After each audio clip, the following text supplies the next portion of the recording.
Manchester, March 2005. The streets of Chorlton were hushed that night, but not with peace, rather with a tension that hung like smoke after a fire. Neon lights from corner shops flickered against rain-slick pavements, reflecting in the puddles left behind by a day of cold drizzle. In the distance, the muffled beat of music escaped from a pub, but outside, the only sound was the shuffle of footsteps and the occasional burst of raised voices. At the center of this quiet storm was Desmond Noonan, a hulking figure whose name alone had long been enough to silence a crowd. For decades, the Noonan family had ruled parts of Manchester's underworld through a combination of sheer violence, intimidation, and a network that stretched from nightclubs to narcotics. But that night, all of Des Noonan's fearsome reputation could not shield him from what was coming. Witnesses later recalled a sudden commotion near a terraced row. Shouts escalated into a scuffle. Within seconds, the situation turned bloody. A blade flashed in the streetlight, swift and decisive. Desmond Noonan, once the enforcer who inspired terror across the Northwest, staggered backward, clutching at his chest. He collapsed onto the wet concrete, the dark stain of his blood spreading into the rainwater around him. When emergency crews arrived, they found him beyond saving. The single stab wound had pierced his heart. The giant of Manchester's Gangland lay motionless, his reign brought to a brutal and abrupt end. The timing was almost too haunting to ignore. Just days before, Noonan had appeared in a television documentary about Britain's gang culture, his face broadcast into living rooms across the nation, a chilling reminder of the power he still wielded. Yet, in the same week, that power evaporated with one thrust of a knife, delivered not by a rival kingpin, but by a local drug dealer in a street altercation. For the city, his death was a shockwave. For the underworld, it was a turning point. And for the police, it was the closing of a chapter that had tormented Manchester for over 2 decades.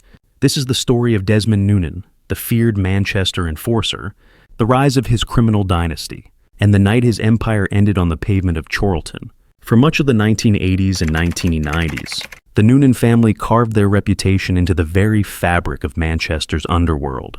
Led by brothers Dominic, Damien, and Desmond, they controlled protection rackets, drug distribution, and a network of intimidation that extended across pubs, clubs, and construction sites. Their name was whispered in fear, and their power was acknowledged even by rival gangs. At the center of this empire stood Desmond, physically imposing, notorious for his willingness to enforce debts or settle disputes with fists, and later, with blades. The family's story had all the elements of a gangster saga, poverty giving way to criminal opportunity, loyalty sealed with violence, and a community too frightened to speak out. To law enforcement, the Noonans were both an obsession and a headache. Too many witnesses intimidated, too few willing to risk crossing them. Despite arrests and prison stints, the brothers always seemed to bounce back, their grip on Manchester unshaken.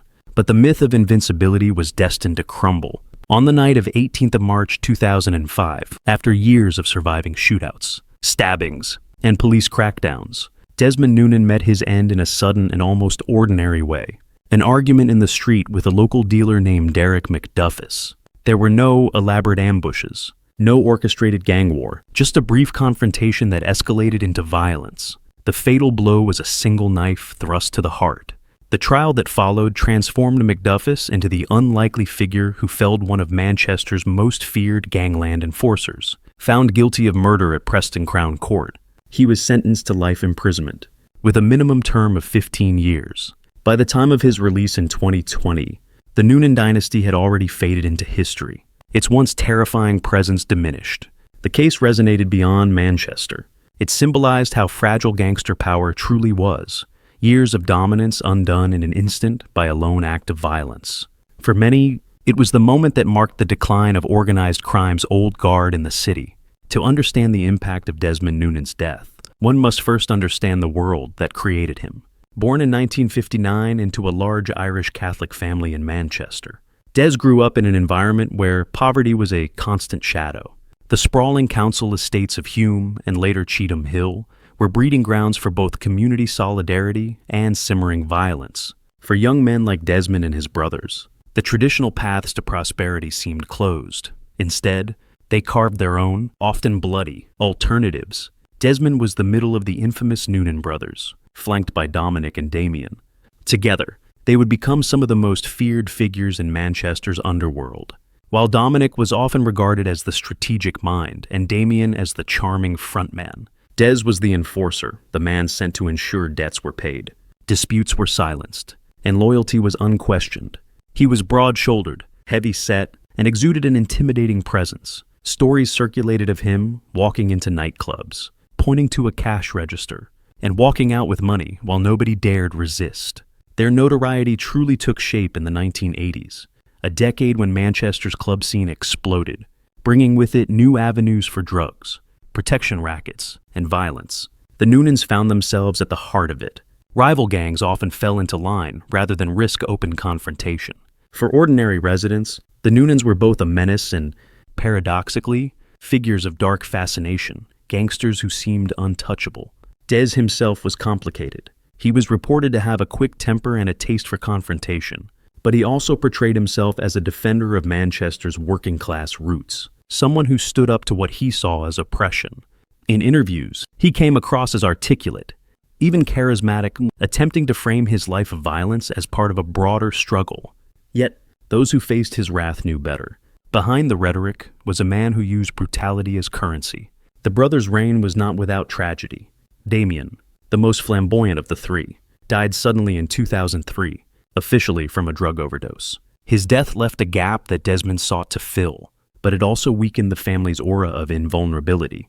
Dominic, meanwhile, would continue to play his role in the shadows, surviving numerous attempts by police to pin down the family's operations. By the early 2000s, Desmond's life had begun to unravel. Years of violence, addiction, and the pressures of leadership weighed heavily on him. Though he remained a towering figure, his grip was slipping. Younger, more reckless dealers were rising, less willing to bow to the old guard. Among them was Derek McDuffus, a small-time operator with enough desperation, and on one fateful night, enough fury, to strike at Manchester's feared enforcer. This collision of two very different criminal paths, one a dynastic figure, the other a local hustler, would end in blood on a rainy Manchester street. By the mid-1980s, Manchester was a city in transition. Economic decline had hollowed out traditional industries. Unemployment was rampant, and whole communities were left adrift. Out of this vacuum emerged a parallel economy, the underworld of drugs, protection, and black market dealings. Few families embodied this shadow empire more than the Noonans, and Desmond was at its heart. The Noonan brothers built their reputation through brute force. They controlled protection rackets across pubs, nightclubs, and construction sites in Manchester. Business owners, faced with the unspoken choice of paying the Noonans or facing smashed windows, beatings, and worse, often complied. Their presence became so ingrained that many club managers would set aside envelopes of cash every week, ensuring that the feared brothers kept their distance. Desmond's role was crucial. When intimidation was required, it was Des who turned up. Accounts speak of him walking into a crowded bar, calmly pulling out a knife or making a quiet threat, and leaving with both respect and cash secured. He embodied the muscle that kept the machine running. His size, his reputation for sudden violence, and his fearlessness made him indispensable. As Manchester's rave and club culture exploded in the late 1980s and early 1990s, so too did the demand for drugs, particularly ecstasy and cocaine. The Noonans, like other organized outfits across Britain, quickly saw the profit in supplying the scene. With connections to Irish Republican groups and other criminal networks, they tapped into supply lines that brought narcotics into the city. Though not the architect of these deals, was the one who enforced them. Rival dealers were forced into submission. Those who resisted often found themselves beaten or worse. The brothers also cultivated an image of being untouchable. They survived multiple assassination attempts, prison stints, and even open wars with other gangs. When Damien was alive, his flamboyant lifestyle often drew attention, but Des's notoriety was grounded in fear. Police suspected the Noonans of involvement in numerous murders, though cases rarely stuck. Witnesses were too scared to testify, juries too intimidated to convict. Yet, despite their fearsome reputation, cracks began to show. Younger gangs, particularly those from Moss side, began to challenge the Noonans' dominance. Gun culture was spreading, and the once iron grip of the brothers loosened as the city fragmented into smaller, volatile factions. Still, Des retained a measure of authority. His name carried weight, and for many years, that was enough to keep challengers at bay. But the old order was fading. By the early 2000s, Manchester's criminal landscape had changed. Des remained a feared figure, but he was also increasingly vulnerable. Addiction, age, and a reputation built on the past made him less formidable than before. His final years saw him clinging to a power that was already slipping through his hands. And on that March night in 2005, all the history of intimidation and control crumbled in the face of a single, desperate act of violence. For decades, Greater Manchester Police had pursued the Noonan family with a mix of frustration and obsession. Officers knew exactly who they were dealing with. Their names appeared in countless intelligence reports, their faces on mugshots, their fingerprints in files that spanned the 1980s and 1990s. Yet when it came to securing convictions, the Noonans proved slippery. The problem was simple: fear. Witnesses were terrified of testifying. Victims often refused to make statements, knowing the consequences of crossing Desmond or his brothers. Juries, too, could be swayed by the sheer weight of the Noonans' reputation. Even seasoned detectives admitted that mounting a case against them was like chasing shadows. Still, police pressure was relentless. Nightclubs were raided, safe houses watched, and phones tapped. From time to time, Desmond found himself in custody, answering charges ranging from assault to drug trafficking. Yet he always seemed to emerge, either acquitted or serving short sentences that did little to blunt his power. For the rank-and-file officer on the streets of Manchester, it was a maddening cycle. Arrest, release, repeat. By the early 2000s, though, things had shifted. The death of Damien in 2003 weakened the brothers' grip, and intelligence suggested that Desmond himself was struggling with alcohol and drug abuse. To police, this was both an opportunity and a risk. A weakened gangster was more likely to make mistakes, but also more unpredictable. Surveillance units noted that Des was increasingly reckless, wandering the streets at night, openly confronting rivals, and blurring the line between strategy and chaos. The police never expected his downfall to come so suddenly, and in such a low-level street dispute. When reports first came through on the night of 18th of March 2005 that Desmond Noonan had been stabbed, officers were stunned. Some suspected it might be a Gangland hit, a calculated assassination to topple the last of the Noonans' power. But when the evidence emerged that the killer was Derek McDuffus, a local dealer with little standing in Manchester's wider underworld, the case took on a different hue. For detectives, the irony was undeniable. Years of investigations, surveillance operations, and failed prosecutions had not brought Desmond down. Instead, his empire collapsed with one impulsive act on a Chorlton street, leaving police both relieved and bemused at the sheer unpredictability of the criminal world. The night of 18th of March 2005 was supposed to be uneventful. Desmond Noonan had been drinking heavily, wandering through Chorlton with the swagger of a man who believed his reputation still made him untouchable. But his power no longer carried the same weight it once did. Younger dealers and rival gangs were less intimidated by the stories of the past. Among them was Derek McDuffus, a man with his own demons. A small-time dealer, unpredictable, and armed with nothing more than a knife. The two men crossed paths on a narrow street near Merseybank Avenue. Accounts differ on what started the confrontation. Some say it was a dispute over money. Others suggest it was fueled by Desmond's drunken state and his tendency to provoke. What is certain is that words were exchanged. Voices rose, and in a matter of seconds, the argument escalated into violence. Desmond, despite his size and history of intimidation, was not in his prime. Years of alcohol abuse had slowed him down. Derek, younger and desperate, lashed out. In the glimmer of the streetlight, the blade flashed once. The knife plunged into Desmond's chest, piercing his heart. It was a single, devastating strike. Witnesses described a chilling silence that followed. The man who had enforced debts, orchestrated violence, and terrified rivals for decades now lay crumpled on the ground, clutching at his chest. Blood pooled beneath him, mixing with the rainwater that streaked the pavement. Within moments, his life ebbed away. For Manchester, the news spread quickly. One of the most feared men in the city's underworld was gone. Not felled in a grand gangland ambush, but in a sudden, almost mundane altercation. For the Noonans, it was the end of an era. Their name, once synonymous with unchecked power, now associated with vulnerability and decline. This moment was the turning point. The myth of invincibility that had protected Desmond for decades shattered in an instant. And for law enforcement, rivals, and ordinary residents alike. It was proof that even the most formidable gangster could be undone by one ordinary man and a single stroke of a blade. In the hours after Desmond Noonan's collapse on the pavement, Manchester police swarmed the area. Blue lights flickered against terraced houses as forensic teams marked the scene, their white overalls stark against the blood-soaked concrete. News of the killing spread fast, with reporters gathering outside the cordon by morning. For decades, the Noonans had been a thorn in the side of Greater Manchester police. Now, one of their most feared enforcers lay dead, and the city demanded answers. The investigation began with urgency. Witnesses had been nearby when the altercation unfolded. And unlike past cases involving the Noonans, fear did not silence everyone. People were willing to speak. Within days, detectives identified Derek McDuffis as the prime suspect, a familiar name to police. McDuffis was a low-level dealer, frequently in trouble but never a major figure. The idea that he had slain Noonan almost seemed absurd, yet the evidence pointed directly to him.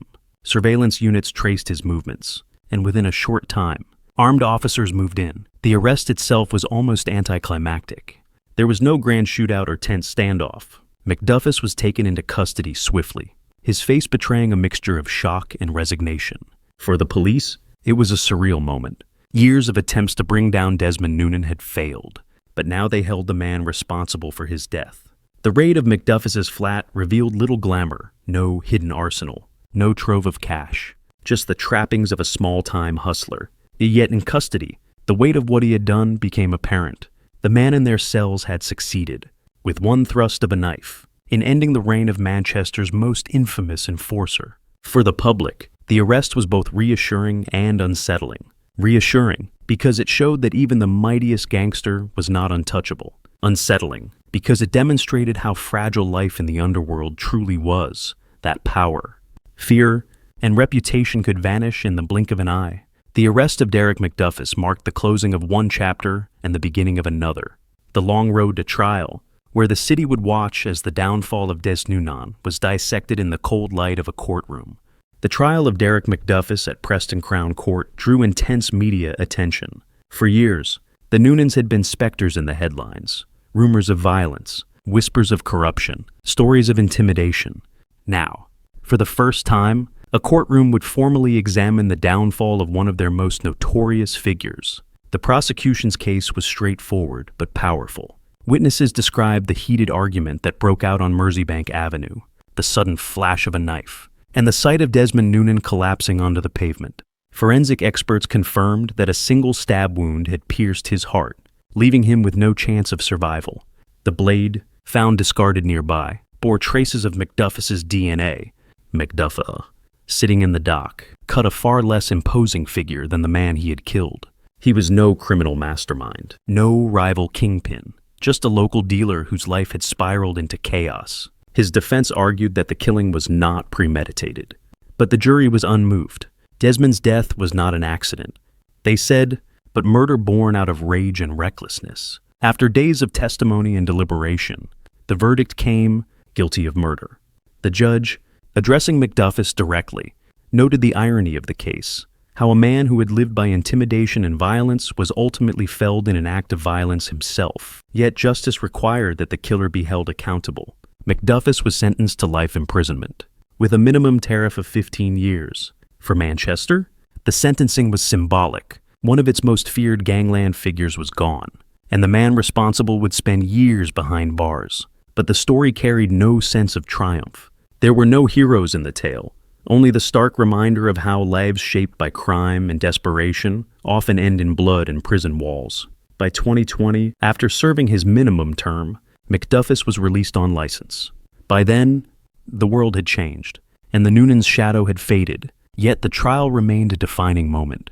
The legal closing of an era marked by fear, violence, and fragile power. The death of Desmond Noonan in March 2005 was more than just the fall of a gangster.